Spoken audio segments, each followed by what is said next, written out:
Hey kids, I'm going to read you another story right now. And I'm going to read it a little bit differently because I'm going to be holding the camera this time because I really want you to see the pictures. And I'm going to try to show you the pictures as I'm reading. So it's an experiment. I hope you're well. Here is my version of The Leafmen by William Joyce. I read this story to my children when they were very small. The Leafmen and the Brave Good Bugs. Those leafmen are so cool looking.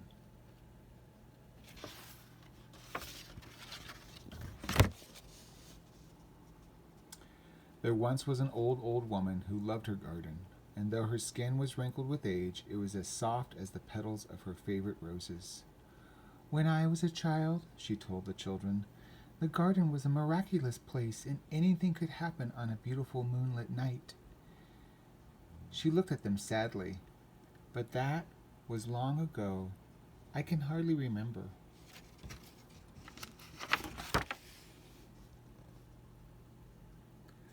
One day the treasured rose bush grew sickly, and so did the old woman. She stayed in bed, and the flowers grew dry from thirst. They began to shrivel and die. The children were sad and uncertain. So were the insects of the garden.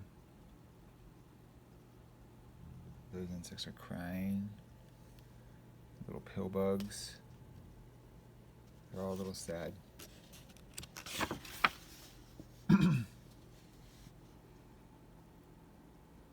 The crickets serenaded the old lady, and the fireflies wished her well. But she would not wake. Her dreams were fitful and filled with things from long ago. She grew weaker and weaker, and the garden was in peril. The crickets serenaded the old lady. Serenaded means they sang to her. Look at that Spider Queen's face. You must call upon the leafmen, said the mysterious long-lost toy. Only they can save things now.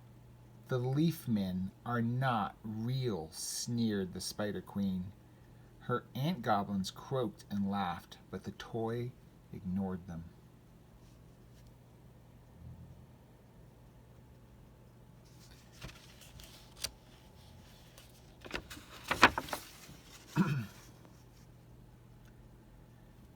To call the leafmen, the toy explained, one must climb the highest tree.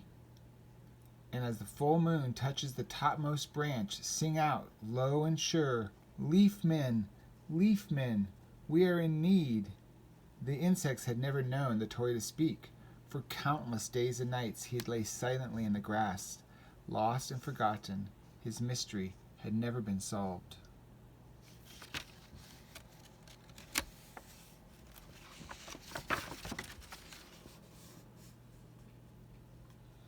The insects had heard the stories of the leafmen, but they were unsure. It would be a perilous journey to the top of the tree. No garden bug had ever gone so high. A tiny troop of doodlebugs assembled. We of the Doodlebug Guild will face what must be faced, their leader proclaimed. Doodlebugs are another name for like pill bugs. Or roly-polies, which we learned have gills on the bottom of their bodies. Modified gills. How's that for crazy? The Spider Queen laughed at them, but the Doodlebug leader stopped her short. Tiny of body but brave of heart, we will finish what we start, he said proudly. This angered the Spider Queen. The long-lost toy smiled. He'd never liked the Spider Queen.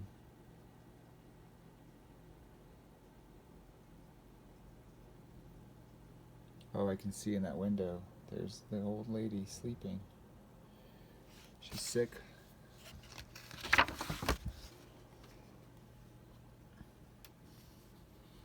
It was windy as the doodlebugs began their climb. A storm was brewing. The other insects wished them well, but wondered if they could make it. Yeah, you can see the leaves blowing through. Oh, and there they are, climbing up the tree.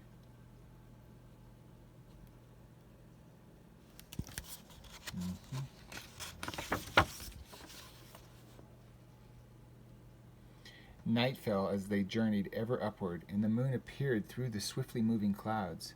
The wind grew stronger, but the doodlebugs were not afraid, and they chugged along, racing the moon to the top of the tree, a tiny train of brave, good bugs.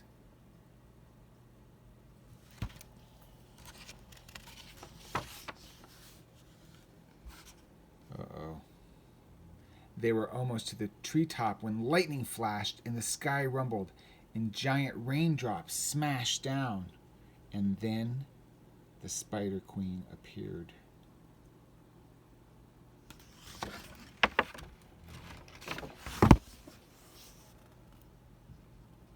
She's trouble. Look at her. The doodlebugs rolled up tight to save themselves, but doodlebug bowling was just what the Spider Queen hungered for. "No spider snacks a wee," shouted the doodlebug leader, and he tickled a goblin and he got away. "Leafmen," he called out. "Leafmen, we are in need."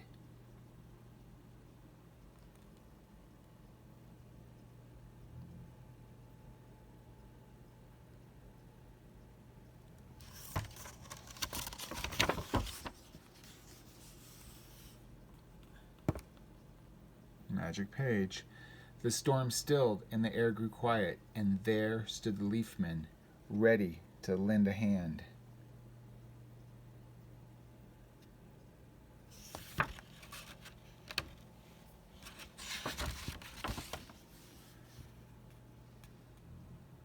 From branch to branch the battle raged. With arrows made of thistle, the leafmen shot the spider through the heart, and her goblins fled in horror. The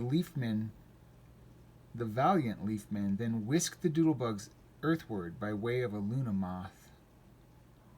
There they are, defending the little bugs, vanishing the evil Spider Queen, and then taking them all down on a Luna moth. The leafmen were gardeners of a grand and elfin sort, and they sewed leaves back on, they turned brown stalks green, and they made the rosebush bloom like new. "Tiny of body but brave of heart, we always finish what we start," sang the doodlebugs as they helped.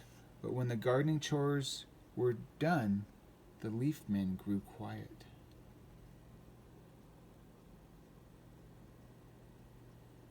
Looks like they use music in their magic.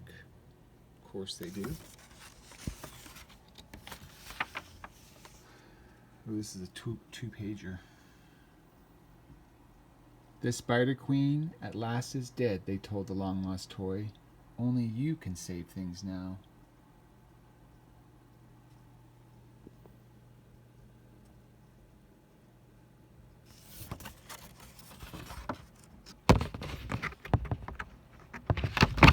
Sorry. Ooh, another double pager. They're carrying the long-lost toy to the sleeping old woman. Yeah, those leafmen are tiny.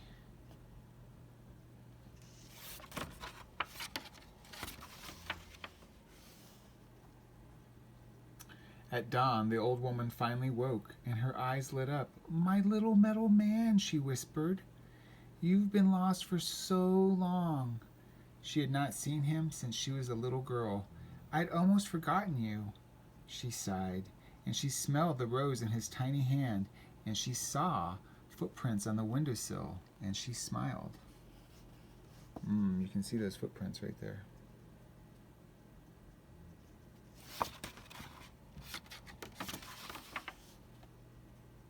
Soon the old lady was back in her garden. "I remember now," she said. "My father gave me the metal man to watch over me at night, and my mother planted a rose bush to bring me comfort. I remember they told me that the leaf men watch over the garden and make sure that everything is all right."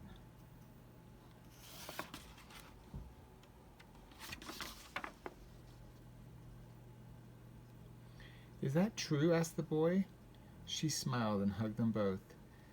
"Things may come and things may go," she said, "but never forget, the garden is a miraculous place and anything can happen on a beautiful moonlit night."